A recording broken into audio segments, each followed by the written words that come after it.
What's up, YouTube?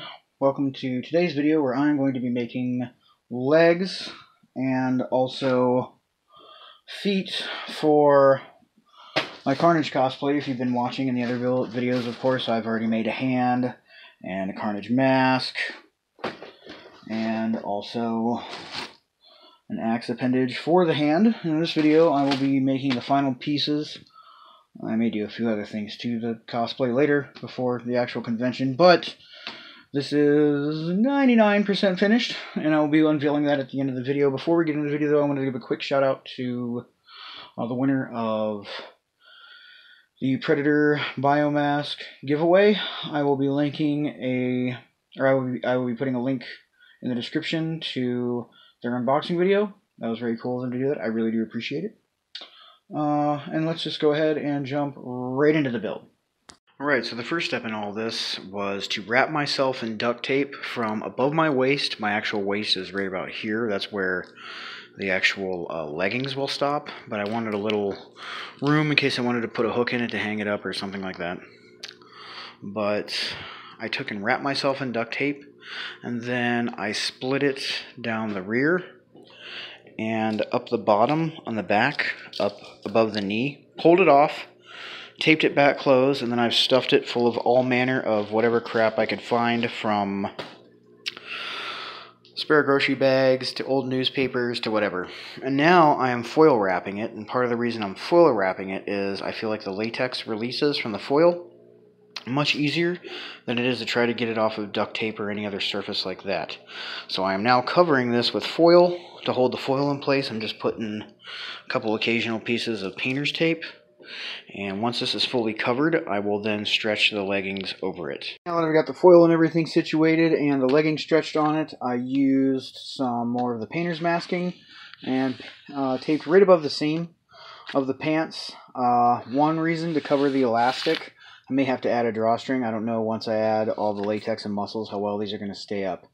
They may want to fall down. I don't want to walk every 5 feet and have to try to have pants pulled up when I have one hand with an axe on it and the other one with like 4-inch claws. It's not going to work. So I'm going to need to make sure this is like flexible, and if I need to add a drawstring in it, I can.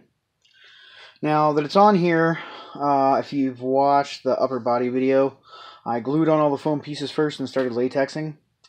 I kind of regret doing that. I think it would be easier to seal the entire thing first with latex and then start actually latexing and contact cementing the foam pads for the muscles. I'm only putting muscles in the calf and on the thigh, right in through here.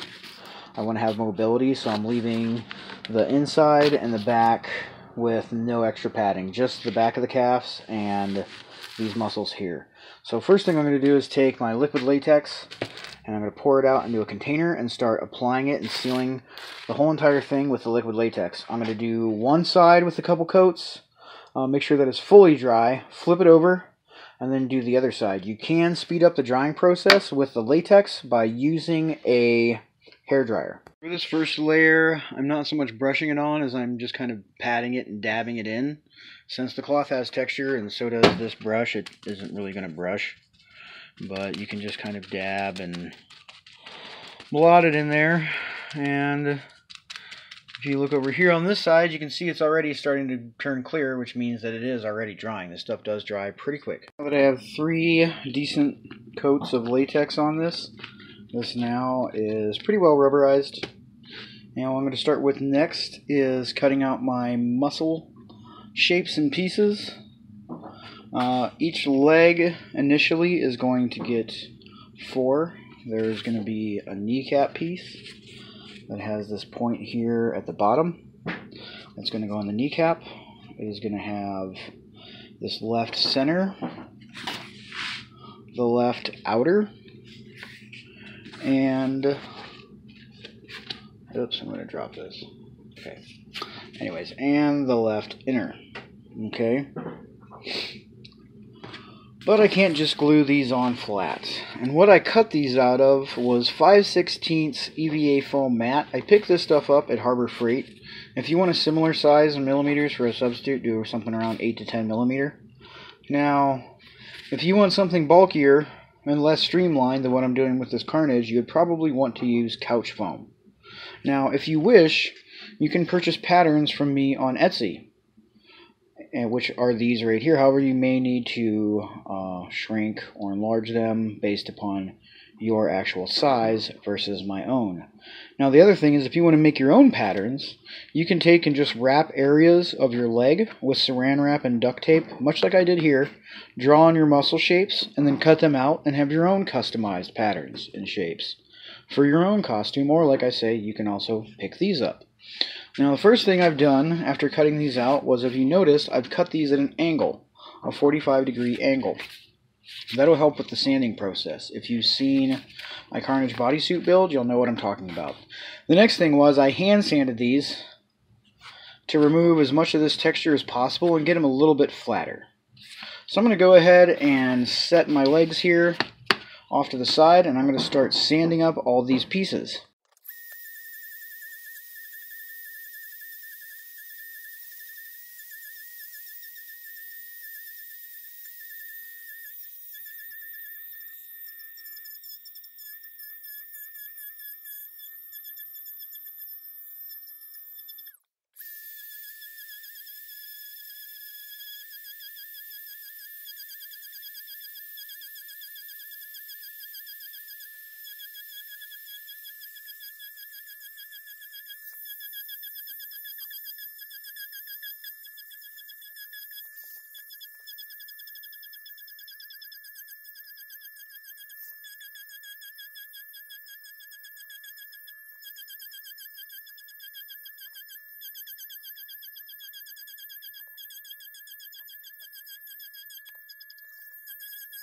Okay, so I got all these nice and sanded and rounded off, but as you see, there's two issues. One, they're flat, and two, I put all these cuts into them.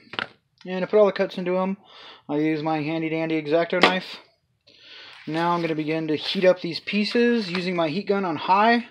I'm going to heat these pieces to achieve two things. One, I'm going to heat them so that these cuts open up. The other thing is, once they're heated, I'm going to begin to put some curve into them, because, you know, thigh muscles are curved and the thigh is curved. If I leave it flat, it won't glue right.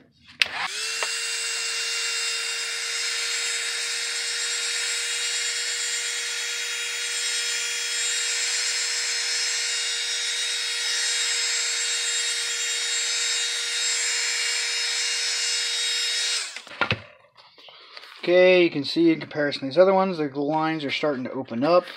I'm also going to begin to heat the backside as well and start to put some curvature in them so they'll glue to the suit. So I've got everything heated, including my kneecaps, which I don't think I mentioned this in the last clip, but I did not put cuts into the kneecaps. They are what they are. Now I have the left inner, which is going to get glued right in here above the knee, and the left center muscle, which is going to go right there, offset, and then the right outer, which will then be glued on here.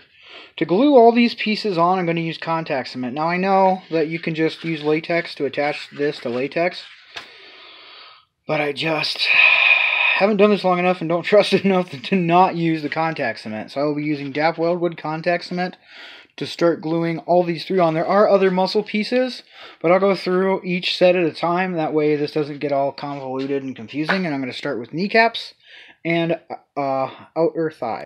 Okay, so I attached and lined up both kneecaps here so that they matched up. And then I started, hopefully you can see this, I started tracing out where I wanted my muscles to go and tracing around them with a Sharpie so that I don't have any confusion or clues as to where I want these to mount with the contact cement. Alright, so I have glued on the right outer and right inner calf pieces and left outer and left inner calf pieces. These are essentially just almond-shaped pieces for the calves. You could draw your own if you happen to have the patterns. Obviously the outer one goes in the outer, inner goes in the inner, and then for the right you just reverse those and bam. So I had initially had patterns for muscles in the rear, but here's the thing. And this is why I like having this flexible tape mannequin, because I can bend it at the knee. And you can see there how much this is flexing and pushing up. I need to have mobility. I don't need to have, like, perfect mobility, Lord knows, like, the Predator was awkward, but I learned how to walk in it. But I need to be able to, like, pose in this and move around. And also want it to last. So I'd like to first of all, put these at a point where it's not going to affect me bending my leg walking in the slightest, for one thing. I don't want these coming up too high. But like I said, I'm going to leave out the rear ones just because it's a bit too much. But I think this here should do. And now what I'm going to do is I'm going to take my airbrush and I'm going to paint all of this black, which is something I did not do with the upper body. I ended up just evening it out and getting rid of some of the white splotches and areas and covering the gray. But now that I've done that, I've learned as I go on. And I am going to give this a light mist of black all over everything, turning it more or less the same color. So here it is with the colors evened out a little bit. Now I'm using an airbrush because an airbrush is a way to apply the paint extremely thin. I would not suggest any type of spray paint. At all. If you have to hand paint it, I would just honestly dry brush black in between layers, in between a couple layers of latex, just so it's not too thick. If you get the paint too thick, or it's a type of paint that would damage the actual latex itself, then what's going to happen is it will crack and cause problems with the layers that I'm going to be applying next to latex to stick in general. It will cause problems. So that's why I'm using an airbrush.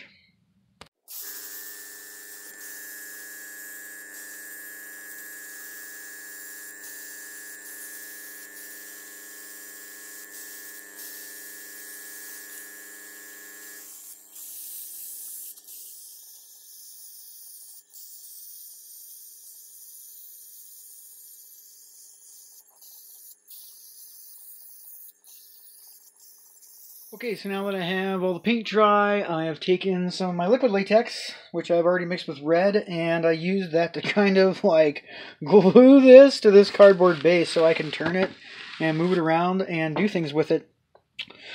You may have noticed in some of the earlier clips when I was putting the clear latex on, having it laying down and allowing gravity to pull it like this was causing it to pull up and making it very thick and very white, particularly in through like the areas here where when it's laying one way it's pulling up, and when it's laying on the other side it's pulling up that way. Of course, we don't want that. Preferably I would actually have this upright, but that would require me to hang it and have a lot more space than what I have, and it would also make it really hard to get on film. So now that it's done, if you've seen the Carnage, the other Carnage videos, not the mask, but the bodysuit and the hands and neck piece videos, you will notice and will already know what I'm going to do next, which is I take my liquid latex and I mix it with some transparent paint. You can use anything. Now this stuff's around $4.99 per bottle, so that's a little costly. You can use red food coloring or anything. To test it, just do what I did here, just blurb some out. And I thought this stuff was a little bit too light, so I went back through and I added a little bit more deep red and a little bit more of the transparent bright red. This one, it just gets a little bit too light, and this one, it gets a little too dark, or kind of a weird, almost purplish color when it mixes with the latex and dries. I don't know why, but latex doesn't take that long to dry. So once you get your mixture done, you can go ahead and just test it out by just dripping some on something, and then taking a look at how the color looks, and if you're going to like it. You can also check it too by doing it on something black. How's it going to look once it's applied over black? Because this is transparent. Like I say, you can use food coloring or whatever. So what I'm going to start doing from here is I have a sponge brush and my latex that I've already mixed, and I'm going to start brushing this over my piece here. And this will be the final layers of latex and all the final stuff I'm going to do. I'm going to do pretty much all of my strokes vertically, and I'm going to try to not have a bunch of runs if possible, and spread and thin this out as nicely as possible, layer after layer, until I get a look which satisfies me. So I'm now on to layer 3 of the latex. And as you'll notice, it's spotty. I don't put it on super consistent. Thinner in some areas, thicker in others. And you can see some of the dried here as it's starting to turn red. You can see a little more of the dried stuff here. It has that nice crimson red. But I achieved this interesting gradient by randomly applying each layer over the whole. and just gradually building it up and letting it fill in until I'm happy with the color and the consistency. And here's what layer 3 looks like now that it is dried. Of course, the more of the latex that I layer on here, the more red that it's going to become. And in certain areas where I want highlights or just I want it to be a brighter red, like the kneecaps and the muscles, these are actually layer 4. But I'm probably still going to need at least 3 or 4 more full layers of latex over this until I start to get happy with the color. Okay, so I got enough coats on this that I'm happy with the color in comparison to the upper body piece that I made in the other video. Kind of just holding them up side by side, see how they look. And now, as you probably guessed it, I am going to start applying some details with puffy paint. The brand I'm using is Tulip. And using my upper body as a reference, I'm going to start doing some of the detail stuff on this. Excuse me, apparently I have the hiccups.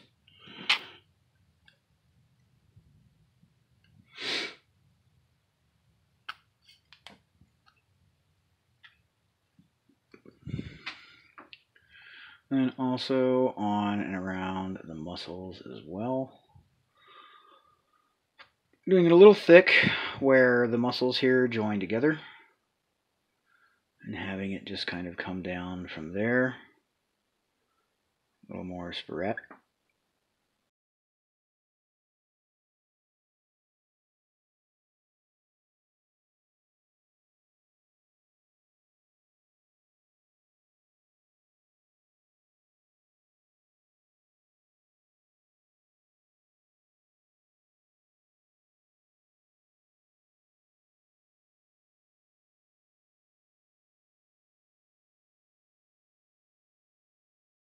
My puff paint has had plenty of time to dry.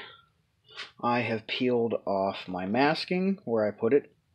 And I did this because I don't want the Flex Seal getting off. It'll be even harder to take off, but you'll notice in some of these areas it's come loose. So I'm going to go through and I'm going to take my red latex that I used to cover this whole thing. And I'm going to begin to get this turned around here. There we go, it's in the light a little better. I'm going to begin to seal these back up, and I did this as well on the collar of the shirt whenever I removed the masking, and I wanted that collar to be flexible so that it would not so much interfere or cause any sort of, let's say, real issues or problems with the neck piece. And kind of similar here on the waist.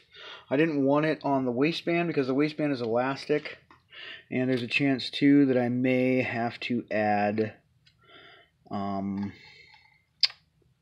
like a drawstring or something to it just to help keep it closed. But yeah, I want to go through and any of this seam where I took off my masking, I'm going to dab on my liquid latex with the red dye to help seal all this back in. I doubt it would peel off, but as much time and money as I've spent on making this Carnage cosplay, I really don't want to chance it.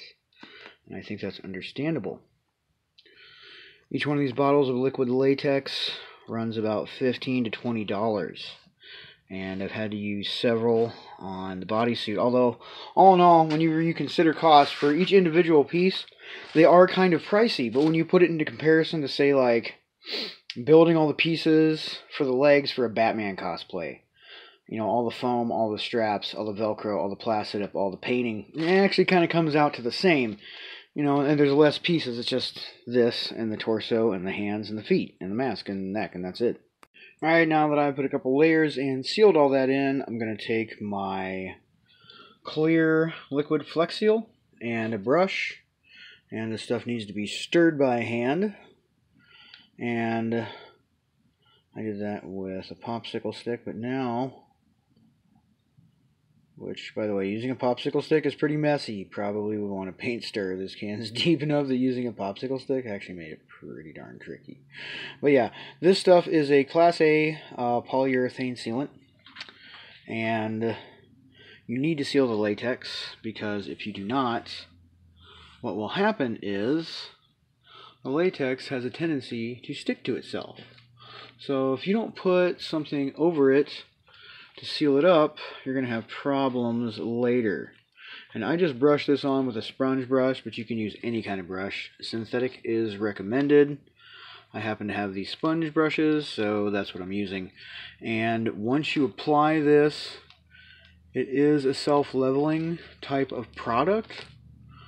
And that does take away a lot of the texture, unfortunately, but it really does make the colors pop once it dries. Gives it a nice slick shine. Right now that the Flex Seal is drying, which takes about 24 to 48 hours, sometimes more, depending on how thickly you have applied it or poured it or whatever you've done with it. I brush mine on, so usually takes about 24 to 36 till I trust it to take it off the mold. And what I've done is wrapped my feet left and right. And you'll notice in the bottom here there's just chunks. This is part of the reason why I did this in clear tape. You should really do this in duct tape, but I wanted this to show up on camera.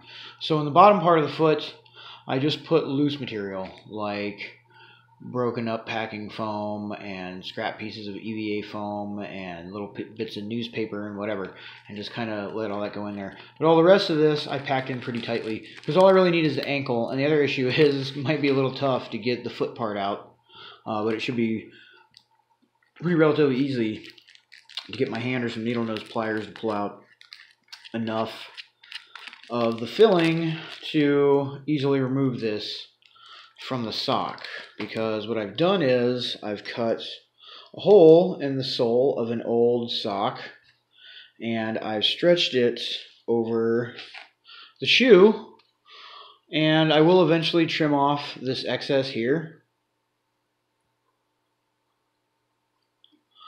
but not until it's done. It doesn't matter if I have some now. And I had a little bit of trouble on the sides here getting this to stay, so I did use some contact cement, which I brushed on, and had actually used pins to flip this over and pin it to the shoe underneath. Now, I was going to get slip-on shoes, I was going to do this, I was going to do that, didn't have the money, so I used these old BMX shoes that are a little beat up and have some shoe glue on them, because I also skateboarded in them, and grip tape has a tendency to tear up your shoes. And all I basically do is I shove my foot inside of here, and then cover it with the sock. And that's going to be my base. Now, I'm probably only going to need to about here, okay? But just in case, I'm going to actually latex up to here. But first, what I need to do is paint this all black, using my airbrush so that I have an all black base to brush the red latex over so that it will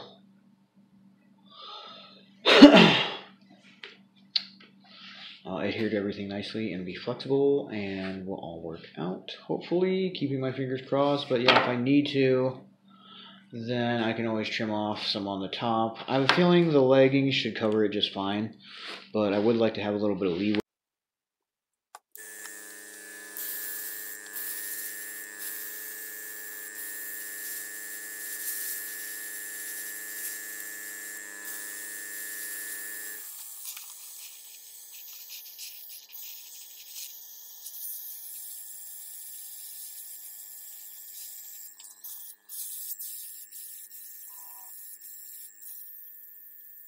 Yeah, I have painted them both black. Now you may be thinking to yourselves, for example, why not just use black socks instead of painting it black? But one argument can be made as a pro in favor of this, obviously, is I didn't have black socks, but I had white ones and paint. Also, a lot of the synthetic materials they do make black dress socks out of, I don't like. However, black normal cotton socks or whatever, those are great. The other argument would be for the fact that the same brand and color of black I've used on everything from the upper to the lower to the hands, and now this. So from a consistency standpoint, there is an argument for that. But otherwise, you could theoretically just buy black socks. I did have one pair of cotton ones, but they were so faded that I would have had to paint them anyways. The legs have had enough time to dry, and they are now about to come off of the mannequin bottom. And the feet too, I have layered layer after layer of latex, and have also applied the puffy paint to it to give it that slimy, squirmy symbiote look. And these need to be flex sealed. And once the flex seal dries on this, I will be finally trying on and unveiling the entire Carnage cosplay.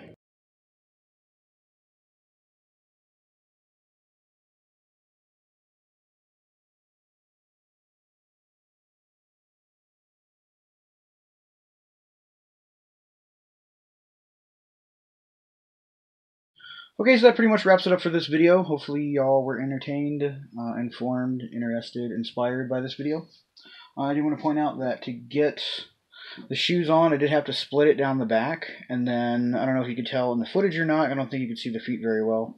Try to put some photos in, but I actually have the pant legs overlapping this, so I didn't actually need to put any Velcro in here.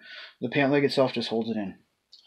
But yeah, to answer a few questions, I do have pretty good mobility. I cannot lift my arms higher than this. That's about as high as I can go. As far as the legs, I have much more mobility because I was much more sensible in how much and where I, place the muscles on the suit.